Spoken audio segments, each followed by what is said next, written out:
Cake? No need for it. Go ahead and toss it out. That's what my husband said on my birthday. He had the audacity to go on a trip with his mistress. I had hoped this would be our last chance, but it seems I was mistaken. I really don't think I can continue living with you anymore.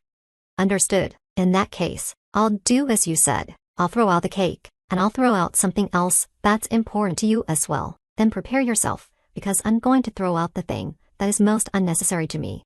My name is Sarah. I'm a 28-year-old office worker. My husband, Bob, also works in an office, although at a different company. We don't have any children. Bob and I met a year ago at a party held by a senior colleague from work. I'm rather plain, a bit overweight, introverted, and gloomy, and my hobby is reading comic books. I'm an indoor person, so I was only invited to the party to make up the numbers. Knowing this, I didn't join the conversation much, and just drank my beverage at the edge of the table.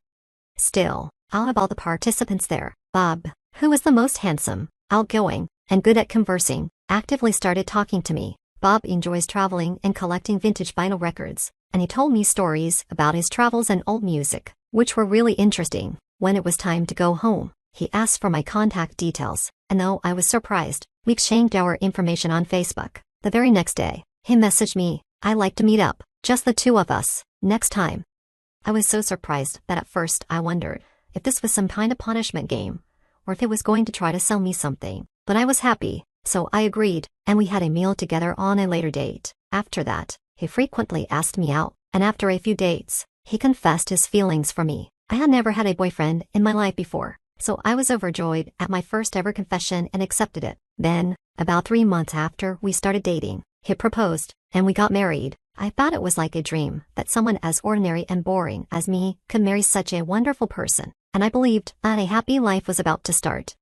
But as soon as we got married, Bob's attitude completely changed. When we were dating, he was very kind, but once we got married, he started pushing all the household chores on me and would just laza around watching TV or listening to records in his room when he got back from work. I don't know if it's because the volume of the records is loud, but when I call out, "Dinner is ready," he doesn't seem to hear me and often doesn't come right away, which irritates me. On his days off, he leaves me alone and goes out to play, saying he has plans with friends or colleagues from work. When I say, "Please help me with the household chores a little," he replies, "I'm working." When I tell him, "I'm working too, I'd appreciate it if you could at least help with the household chores on your days off," he says, "I'm busy even on my days off, because I have to hang out with my friends. Unlike you, who don't have many friends because you're so gloomy." Ain't that last remark just awful? Sure, I'm not exactly Miss Social Butterfly due to my personality. I get it, but to say such things to my face, that's just plain rude, ain't it? I thought, but I didn't want to start a fight, so I kept it to myself. Gradually, Bob started nitpicking about the way I cooked and cleaned, and before long, he started hurling insults like, "You should be grateful that a great guy like me even bothered to marry a plain and overweight woman like you." I thought a real gentleman wouldn't say such things to his wife and would also help with housework. If he's got issues with the way I clean, I wish he'd at least clean his own room. The only thing he takes care of is his record collection. Also, I love reading comic books, and have collected quite a few over the years. But one day, I found that all the comic books I had in my room had vanished. I asked Bob, suspecting the worst, and he said, "Oh, they were in the way, so I threw them out." I couldn't believe it. Those were important to me. Some of them were even out of print and hard to get. I protested, but he just said, "Well, your comic books were starting to overflow from your room into the living room. Besides, you should outgrow this childish hobby of reading comic books." How dare he criticize my hobbies and throw away my stuff without even asking me? Unforgivable. If he's going to be this awful and verbally abusive, why did he even marry me? Probably, Bob just wanted a free housekeeper. When he met me at a party and saw that I was quite unsubmissive, he must have thought I was an easy target. Realizing this, I've spent many nights crying in bed. It's manageable now, but if we were to have kids, I shudder to think what the future might hold. One day, a friend told me she saw Bob walking arm in arm with a woman who wasn't me in the hotel district. Just yesterday, he said he was going out to meet a friend. I was under the impression that this friend was a man. What does it mean he was meeting a woman? Could it be cheating? With these suspicions, I hired a private investigator. As expected, it turned out that Bob was cheating on me. The other woman was a junior colleague from his office, named Susan. He had been cheating on me since we got married. Whenever he said he was going out to meet friends or colleagues, it was mostly dates with Susan. How dare he dump all the housework on me and then play around? I'm going to divorce him, I thought, and even consulted a lawyer. But even so, I couldn't completely hate Bob, who allowed even a plain and boring woman like me to dream a little about marriage. So I decided to make one last bet. This coming Saturday is my birthday. If Bob would celebrate the day with me, I thought I would hold off on the divorce. At dinner, I said to Bob, "Bob, do you remember what's coming up this Saturday?" "Huh, Saturday. Is there something special going on?" I was a little shocked to realize that he had completely forgotten. At this point, my hopes were dashed again. When I continued the conversation, "It's my birthday." "Oh yeah, now that you mention it, well, it falls on a day off this year, so I was thinking of getting a cake and having it together." You promise, right? Absolutely do not make any other plans." "Okay," with a somewhat praying feeling, I said this to Bob, who seemed reluctant. Then it was the Friday before my birthday. During dinner, Bob said, "I have a business trip tomorrow." "What? Tomorrow is my birthday, and we promised to eat cake together. I have already made a reservation." When I said that, he replied, "Well, it's work. I can't help it. Show some understanding for your husband's work. Anyway, I'm going on a business trip tomorrow. It's for 2 days and 1 night, so I'll be back on Sunday evening. Please pack for me." "What about the cake I reserved?" I asked. "Just throw it away if you don't need it," he said casually. I couldn't believe it. Despite it being my special birthday and going through the trouble of reserving a cake, he nonchalantly told me to throw it away. Was it really a business trip? Feeling suspicious, I checked his smartphone while Bob was in the shower. There, I found his exchanges with his mistress. "Shall we go somewhere on a trip this Saturday for 2 days and 1 night?" "Sounds good. I want to go camping. How about it?" "Then I'll make a reservation at Awaji. Are you sure your wife hasn't found out? Are you okay?"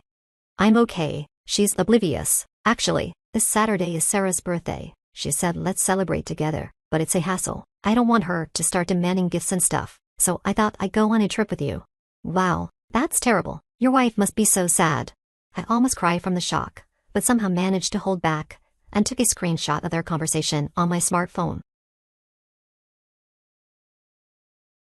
I didn't really want any gifts or anything extravagant. If you had just agreed to have a slice of cake with me, I might have held on to a shred of hope that you cared. But seeing those messages between you and your mistress crushed that last bit of optimism. That's isham done. On my birthday, Bob had the nerve to show up at the door and say, "I'm heading out while I'm on this business trip. Can you clean my room? Also, I'm picking up the cake we reserved today. You still want me to toss your share of it, right?" "You're being annoying." I said. "It's fine." "Got it. I'll clean your room and discard anything I think you don't need. That's okay with you, right?" "Yeah, fine. I'm leaving now." With that, Bob left for what he claimed was a business trip, but was really a getaway with his mistress. Remember when I asked if it was okay to throw away anything I deemed unnecessary, and you said, "Yeah, it's fine." I recorded our conversation, so there's no taking it back. Once I was in Bob's room, I vacuumed and cleaned the windows. Then I got rid of the unwanted items, old clothes, piles of stationery, and his cherished record collection. I packed everything up and put it in the storeroom. I also left the completed divorce papers on the living room table and then left the house. It was my birthday, after all, and I was determined to enjoy it. I picked up the reserved cake and then checked into a luxury hotel I'd always wanted to stay in. I savored the cake in my hotel room. Bob said to throw it away, but I couldn't bring myself to waste food, so I ate both pieces. It was delicious. But now I'm worried about gaining weight and need to start dieting. I spend the rest of the day shopping and strolling by the nearby sea. After days of doing housework, it felt wonderful to have a leisurely day. Just as I was reflecting on this, Bob called me on Sunday night. I really didn't want to answer, but I had no choice. "Hello." "Hey, where the heck are you? I got back from my business trip, and you're not home, and there's no dinner." How frustrating. He was ruining my relaxing hotel stay. I'm staying in a hotel for personal reasons. It's a beautiful spot here. Would you like a picture? "What are you talking about? I don't care about that. Why are you in a hotel? Where's my dinner? Also, I found divorce papers. What's going on?" "Well, if there are divorce papers, you should know what to do. Are you planning to make a paper airplane out of them? Just sign and take them to City Hall." "So, you want a divorce?" "Yes, honestly, I'm exhausted. Bob, you leave me to manage everything on your days off and never help with chores. The first thing you do when you call me is complain about dinner. It's unbelievable. And my record collection is missing. What happened to it?" "Oh, I threw it away."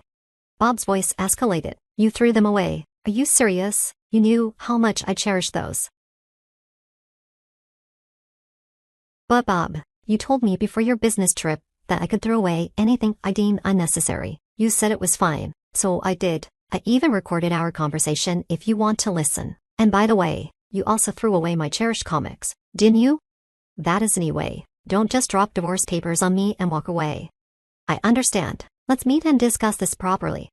So, a few days later, even though I had no desire to see Bob again, we had to meet at the lawyer's office. Bob, whom I hadn't seen in days, showed up in disheveled clothes with unkempt hair. I used to be the one who took care of his wardrobe. Maybe his conditioner was running out, but he could certainly buy more himself. Seeing him in such a sloppy state made me question why I ever had feelings for him. I was relieved my concern about potentially changing my mind after seeing him again was unfounded.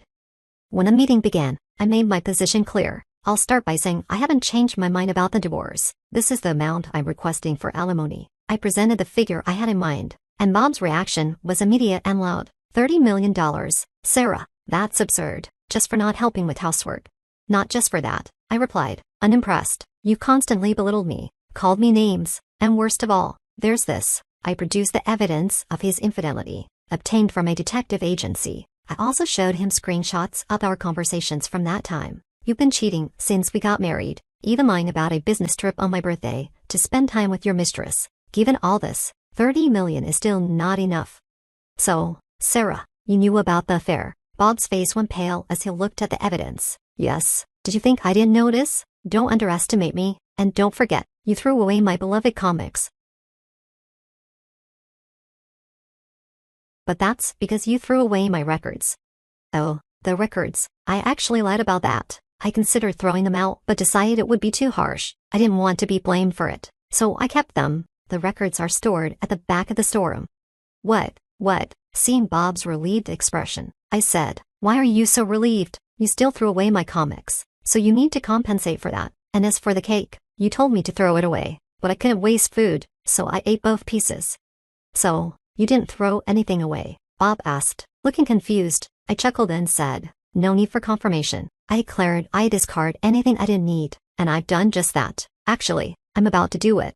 Huh. Bob seemed baffled. I smiled more broadly and said, yes, you're the thing I need the least. I'm going to get rid of you completely. Once you grasp that, please finalize the divorce. The alimony won't be less than this amount, and if you argue, it'll go up. Bob began to wail. I'm sorry, I won't cheat again, and I'll help with the housework if you stay. Help with the housework, so you can go on dates with your mistress, and leave me to handle everything on your days off. No, that's not happening. Bob, distraught, muttered, I'm trash. His broken expression was almost satisfying. Afterward, the divorce was finalized. Since then, all communication has been through our lawyer, and I haven't seen Bob. According to my lawyer, Bob, who had left all housework to me, struggled with domestic duties. He briefly lived with Susan, but their place quickly fell into disarray. They mostly ate out, leading to a poor diet, and Bob started gaining weight. His once handsome face now looked quite unkempt. Susan eventually left him for another job, and rumors of their affair circulated at work, causing Bob further discomfort. He can't quit his job because the alimony I requested is substantial. As for me, I've switched jobs and moved. I'm now enjoying a peaceful life on my own, free from housework and stress. I've been told I look brighter and a bit thinner, and if I continue to lose weight, I might just make Bob regret his decisions even more.